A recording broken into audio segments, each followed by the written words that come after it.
തരംഗ് 2025 എന്ന പേരിൽ നടത്തിയ nursing education forum annual cultural മീറ്റിൽ ആതിഥേയരായ Choondal saint Joseph's nursing school overall കിരീടം സ്വന്തമാക്കി. ജില്ലയിലെ 14 നഴ്സിംഗ് വിദ്യാഭ്യാസ സ്ഥാപനങ്ങളിൽ നിന്നുള്ള വിദ്യാർത്ഥികൾ മാറ്റുരച്ച കൾച്ചറൽ മീറ്റിൽ രണ്ടാം സ്ഥാനം അമല നഴ്സിംഗ് സ്കൂളും പാവർട്ടി സെന്റ് ജോസ് നഴ്സിംഗ് സ്കൂളും പങ്കിട്ടു. കുന്നംകുളം മലങ്കര നഴ്സിംഗ് സ്കൂൾ മൂന്നാം സ്ഥാനത്തിന് അർഹരായി.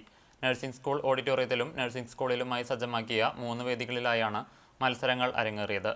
വിജയികൾക്കുള്ള സമ്മാനങ്ങൾ സമാപന ചടങ്ങിൽ Chowwanur block panchayat president Ancy Williams, ജില്ലാ പഞ്ചായത്ത് അംഗം AV വല്ലഭൻ എന്നിവർ വിതരണം ചെയ്തു.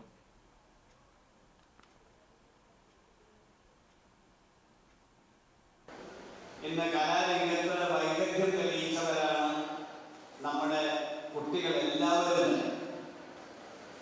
കാരണം നമ്മുടെ മുൻപുള്ള കാലഘട്ടത്തിൽ മുൻകാലങ്ങളിൽ ആളുകളെക്കാൾ കൂടുതൽ അവസരങ്ങൾ ഇപ്പോൾ നമുക്കുണ്ട്. ശാസ്ത്രത്തിന്റെ വലിയ